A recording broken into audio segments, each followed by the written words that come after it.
ಜಾಸ್ತಿ ಏನಿಲ್ಲಪ್ಪ, ಒಂಚೂರು ಹಾಲು ಕೊಡಿ ಇವ್ನಿಗೆ ಸಾಕು. ಕೃಷ್ಣನ್ ಮಗ ನಿನ್ಲೆ ಒಂದೇ ಮಗು ಇರೋದ್ ಬಾರೋ. ನಾನು ಹುಡುಗ ಕಣ ಹಾಲು ಕೊಡಲ್ಲ ಪೌಡೆ. ಬಾರಪ್ಪ ನೀನ್ ಸುಮ್ನೆ.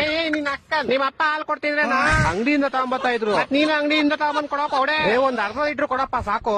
ಇಲ್ಲ ನನ್ ಸಾಮಾನ್ ಇಟ್ಕೊಂತ ಏನಾಗಲ್ಲ, ಅರ್ಧ ಲೀಟರ್ ಅಷ್ಟೇ. ಬರೋ ಕುಡಿಸ್ಬಿಟ್ಟು ಕರಿ ನನ್ ಮಕ್ಳ ಹಾಲ್ ಬರಲ್ಲ ಕಣ್ರ ಅಲ್ಲಿ. ಬಿಡ್ರಿ ನನ್ನಲ್ಲಿ ಪೆಪ್ಪುಸೇ ಬರುತ್ತೆ ಕಣ್ರ ಅಲ್ಲಿ, ಹಾಲಲ್ಲ. ಏನಾಗಲ್ಲ ಕುಡ್ಸೇ ಬಿಟ್ರಲ್ಲೋ.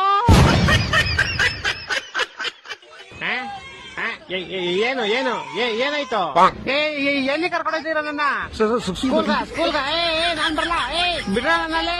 ನನ್ನ ಸ್ಕೂಲ್ ಕುಡಿಸ್ಬಿಟ್ಟು ಇವರೆಲ್ಲ ಬಂಕಾಕ ಪ್ಲಾನ್ ಹಾಕೋರೆ. ಇವ್ರು ಮಕ್ಳೇ ಅಲ್ಲ, ಇವ್ರು ಗೋಳಿ ಮಕ್ಳು. ಏನೋ ಕರಿಯ ಇಷ್ಟು ಕೆದ್ಕಂತೀಯ? ನೋಡ ಎಷ್ಟು ಕ್ಯೂಟ್ ಆಗೈತಿ ಬೆಕ್ಕು. ನೋಡು ಹ್ಯಾಂಡ್ ಶೇಕ್ ಎಲ್ಲ ಕೊಡುತ್ತೆ ಕಣೋ. ಅಯ್ಯ ಕೊಡಕತ್ತೆ ಸರಿಯಾಗಿ ಕಂಡ್ಬಿಟ್ ನೋಡು, ಅದು ಬೆಕ್ಕಲ್ಲ ಬೇವರ್ಸಿ. ಮಾಮ್ ನೀನ್ ಒಳ್ಳೆ ಹಿಂಗಿದ್